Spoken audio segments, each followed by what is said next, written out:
Tonight, we are traveling back to the birthplace of democracy, philosophy, and roughly 90% of the words on your doctor's diploma.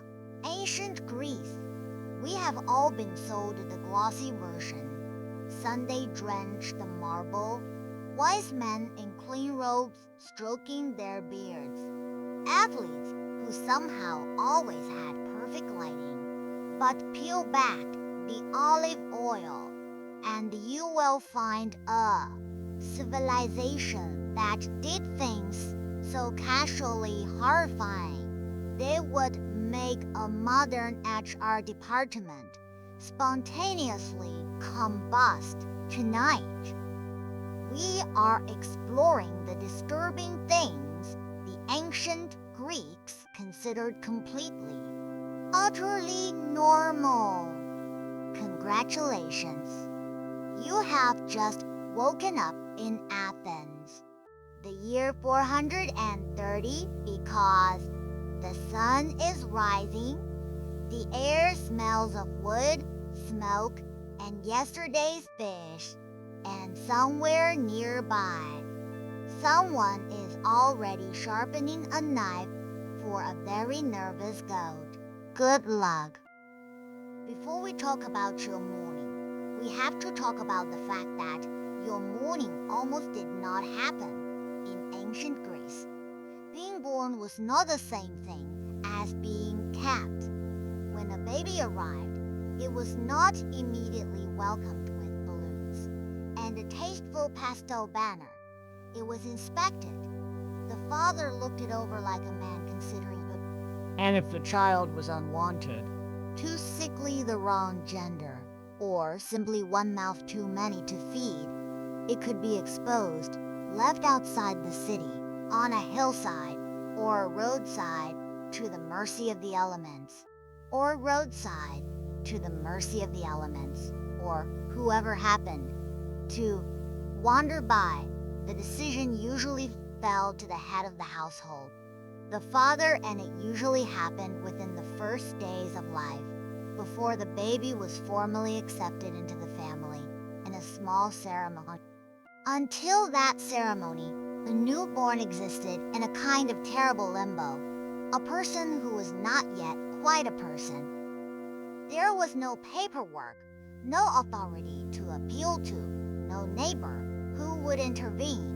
The choice was considered a private family matter, the way you might today decide whether to keep a wobbly old chair or finally haul it to the curb. Except the chair was a baby. The reasons were grimly practical, which somehow makes it worse. A poor family might simply lack the food to raise another child. A daughter could be seen as a future expense rather than a future earner, since she would one day need a dowry. So girls were exposed more often than boys. A visibly weak or disabled infant might be abandoned because survival was hard enough for the strong. There was cold arithmetic behind it. The math of people living one bad harvest away from starvation, and the answer to that math was sometimes a basket left in the dark. It is worth sitting with how normal this was. These were not monsters cackling in the shadows. These were ordinary parents in a society that simply drew the line of who counted as a member of the family in a different, harsher place than we do. The same culture that would go on to write soaring poetry about love and fate treated the first days of a life as a provisional trial period. Imagine a world where being born came with a return policy, and the window was about a week. So as you lie there on your first morning in ancient Greece, take a breath and appreciate that someone at some point looked you over and decided to keep you. You passed the inspection. You made the cut. It is By the standards of this place, the warmest possible start to a life, and it is all downhill from here. So, you survived infancy. Congratulations! Now, if you happen to be born a girl into a respectable Athenian family, allow me to introduce you to your new lifelong hobby, staying indoors. The ideal citizen woman of Athens was practically invisible. Tucked away in the gyneceum, the woman's quarters at the back of the house, where she managed the household, supervised the weaving, and was very much not expected to wander out for a casual stroll or an opinion. A famous statesman reportedly said, "The most admirable woman was the one men talked about the least," which is a sentence that lands differently when you imagine saying it out loud at a modern dinner party. Your world was the home, and the home was your world, whether you liked it or not. You wake in the inner rooms of the house. The pot deliberately set the furthest from the street and any prying male visitors. You do not pop out to the market for fresh figs, because shopping in public was largely men's work or the work of enslaved people. You do not lounge in the front rooms where male guests might gather. You stay in your designated zone, supervising the spinning of wool, the weaving of cloth, the running of the stores, and the management of the household, enslaved workers. The idea of a woman with her own public voice, her own vote, her own legal independence was close to unthinkable in Athens. You could not vote. You could not typically own significant property in your own name. In legal matters, you usually needed a male guardian to act on your behalf. A father, a husband, or even a son. You were in the eyes of the law, a permanent dependent. Now, here is where the snark has to soften, because it was not uniform across all of Greece.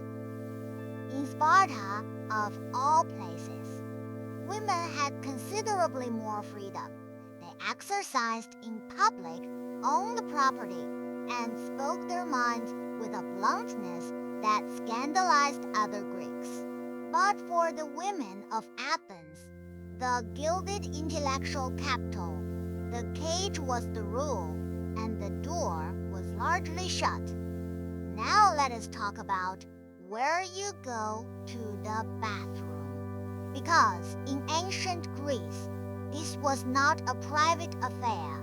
Public latrines were communal bench affairs, a long stone seat with a row of holes where you and your neighbors conducted your business side by side, in broad daylight, with nothing between you.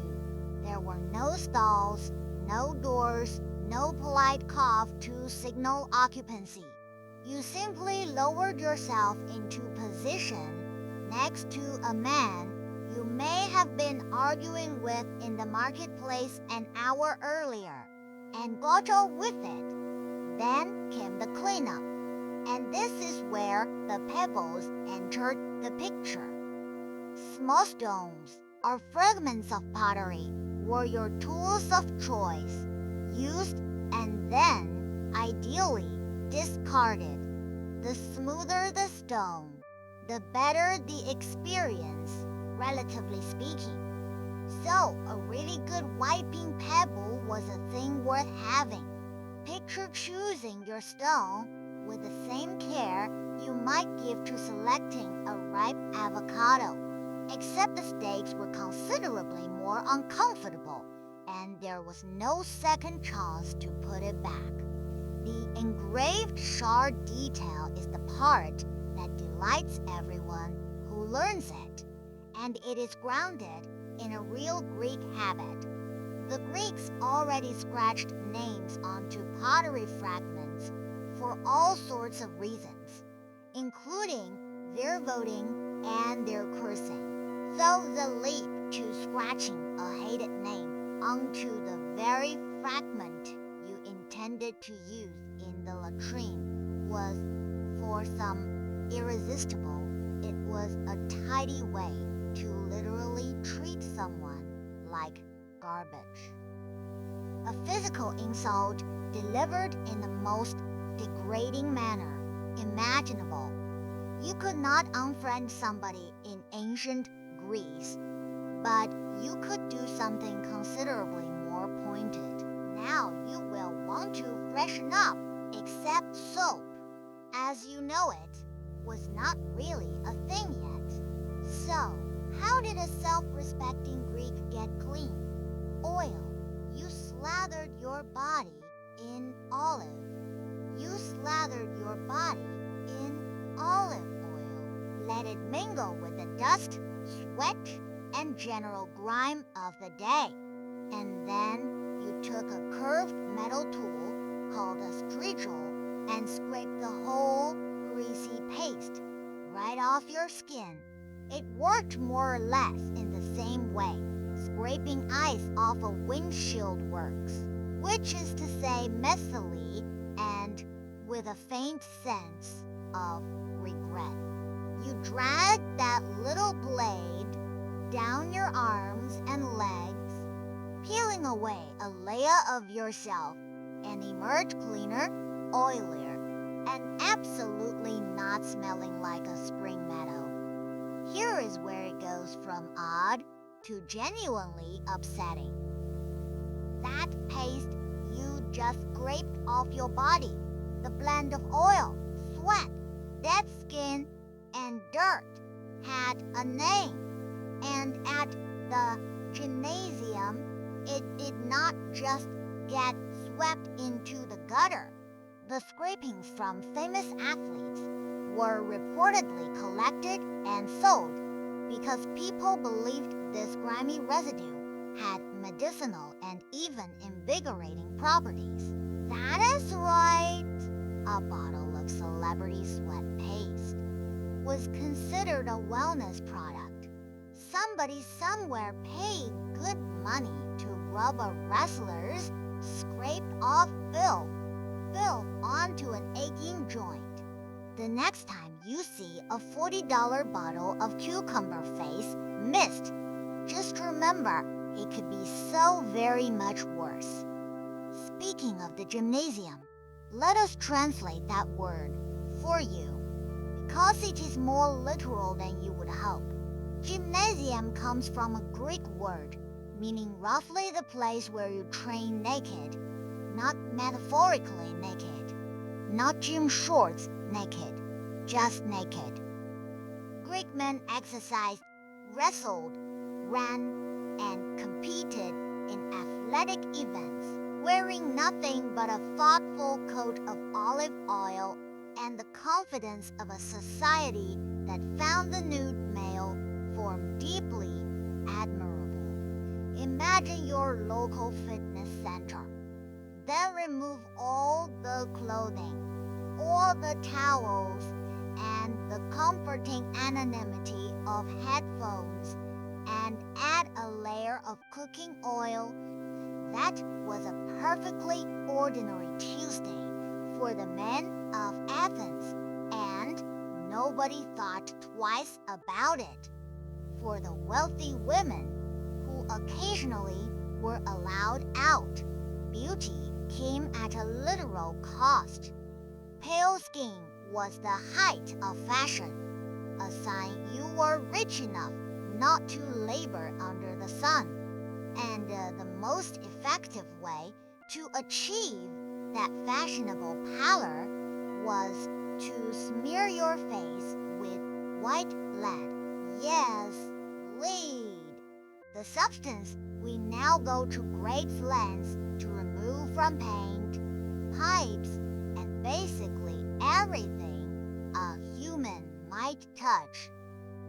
Day after day, the fashionable elite painted poison onto their cheeks, unaware that their flawless complexion was quietly damaging their health. Lead poisoning is a grim business. It accumulates in the body over time, and its effects can include damage to the very skin it was meant to beautify, along with far more serious harm beneath the surface. The cruel irony is that the makeup damaged the very complexion it was used to enhance, which often led women to apply more of it to cover the damage, deepening the harm in a vicious little cycle. The cure and the poison were the same jar. You are going to be thirsty today, and your options are limited. Water was often unreliable and a touch suspicious, so the drink of choice at nearly all hours was wine. But before you picture a civilization of cheerful daytime drunks, know that the Greeks watered their wine down considerably, sometimes mixing it 3 or 4 parts, water to 1 part wine. Drinking it neat, undiluted, was considered the mark of a barbarian or a hopeless lush.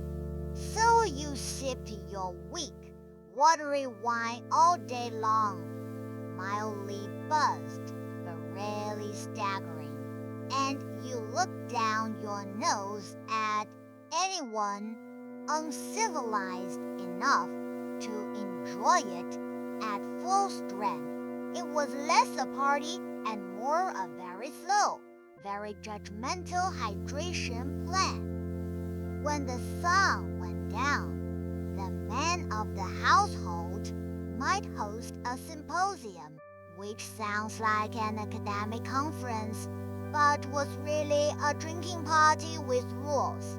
The men reclined, drank their carefully watered wine, debated philosophy, recited poetry, and were entertained by hired performers and flute players. And then there was the game, one popular pastime, played late into the night, involved flinging the dregs of your wine cup across the room at a target pass, the room at a target, scoring points for accuracy.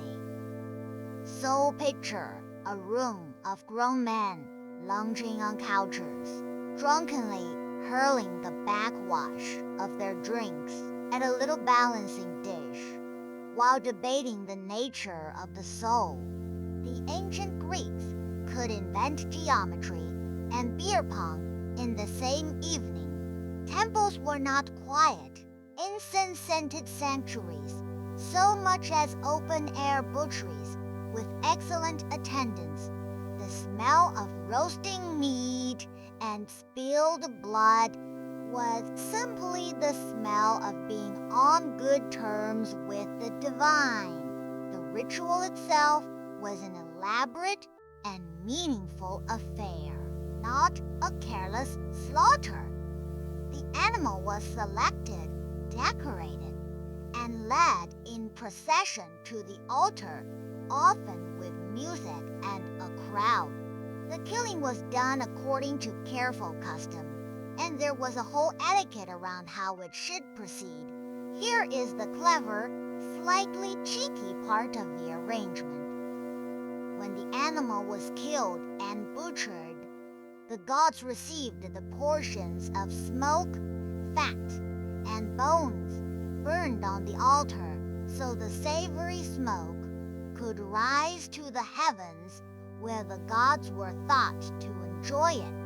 The worshippers, meanwhile, kept the meat. So the divine share was the part that went up in smoke, while the actual edible feast came back down to the people. There was even an old myth explaining and justifying why humans got to keep the good portions, which tells you the Greeks themselves were aware that this division looked suspiciously favorable to the folks holding the carving knife. This meant that for most ordinary people, eating meat and worshipping the gods were essentially the same event. Meat was not an everyday food, so the major occasions you would get a good helping of roasted animal were precisely these sacrificial festivals. Religion delivered dinner. A great public sacrifice could feed enormous crowds, turning a sacred rite into a citywide feast with the smell of grilling meat, drawing everyone together. Picture the central sacred spaces of a Greek city, not as serene marble retreats, but as bustling, smoky, crowded sites of slaughter and celebration. The ground stained, the fires roaring, the crowds gathered for both worship and supper. Before any important venture, a battle, a voyage, a marriage, a wise Greek wanted to know how the gods felt about it. And the way to find out was to look inside an animal. Specialists, called seers, would examine the entrails of a freshly sacrificed beast, paying particular attention to the liver, searching its shape, color, and markings for divine signals. A healthy, well-formed liver meant the gods approved, and ugly or diseased, one could halt an entire army in its tracks. Generals delayed major campaigns over a discouraging spleen. It was a high-stakes system of decision-making that placed the fate of cities squarely in the hands of a slippery internal organ. Imagine the fate of thousands of soldiers hinging on whether the next sheep's liver looked sufficiently auspicious. The pressure on the seers must have been considerable, and one suspects a clever seer learned to read the room as carefully as he read the organ. The Greeks built temples to reason and gave us logic itself, and they would still pause everything to consult a liver. The mind that questioned everything could also stake its survival on the look of an organ, which tells you that even the most rational people will reach for reassurance wherever they can find it. For the truly big questions, you did not settle for a sheep's liver. You traveled to Delphi to consult the oracle, the most respected source of divine wisdom in the Greek world. There, a priestess known as the Pythia would deliver prophecies while seated above a chasm, possibly amid rising vapors, in an altered, trance-like state. Her answers were famously vague, riddling things open to wild interpretation. And yet, kings, generals, and entire city-states made world-altering decisions based on them. The most legendary example involved a powerful king who asked whether he should go to war against a great empire, and was told that if he did, he would destroy a great empire. Thrilled, he marched off to war, only to discover that the great empire he destroyed was his own. The prophecy was technically correct. He had simply heard the version he wanted to hear. The oracle never lied. It just let you fool yourself. Here is a custom that is equal parts fascinating and chilling.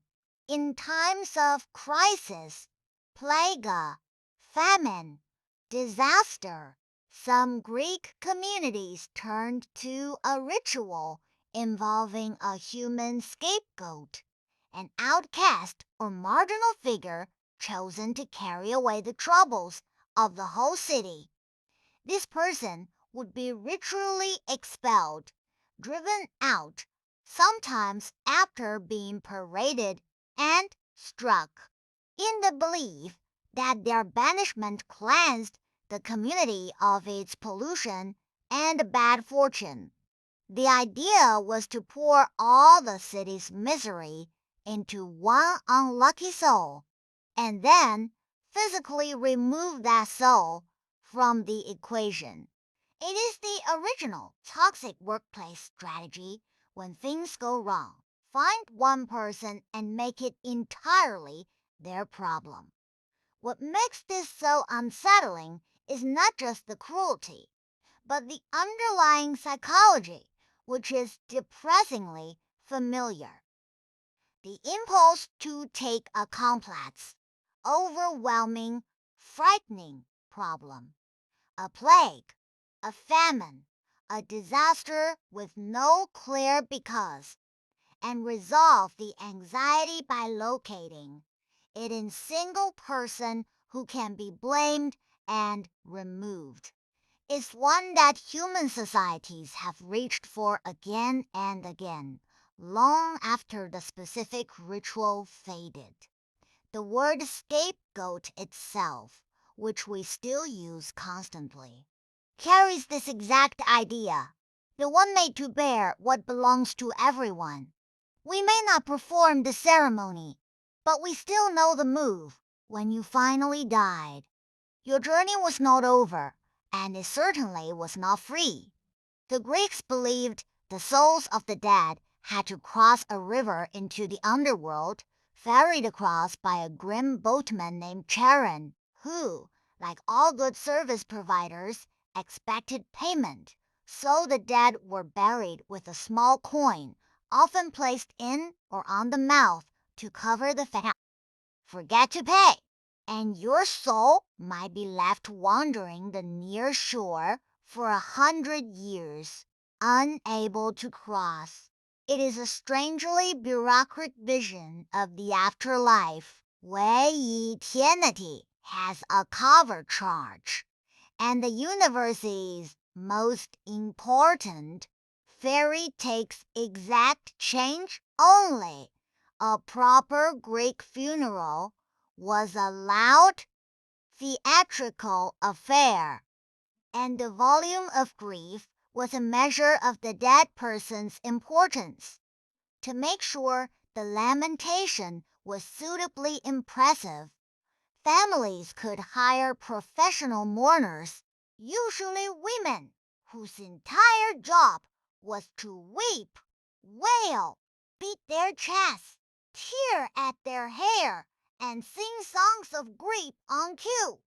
The more dramatic the display, the more honored the deceased. So your send-off could be staffed by strangers, paid to be inconsolable about a person they would never met. It was outsourcing at its most heartfelt. Not everyone trusted the gods to sort out justice on their own. So the ancient Greeks took matters into their own hands. With curse tablets, you would take a thin sheet of lead, scratch in the name of your rival, your unfaithful lover, your courtroom opponent, or the charioteer you would bet against, along with a detailed wish for their misfortune. Then roll it up, sometimes pierce it with a nail, and bury it somewhere close to the dead or the underworld, like a grave or a well. The idea was to deliver your curse straight to the powers below.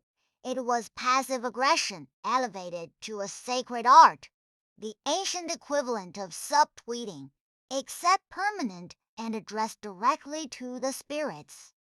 So, as you settle into whatever comfortable position your modern furniture allows, on a mattress with springs, in a room with running water and soap, and a bathroom that is ma mercifully Private! Maybe spare a small thought for the people who lived in the world we have just walked through. They invented democracy. They invented democracy. They invented philosophy. They invented geometry and theater and the alphabet we still use.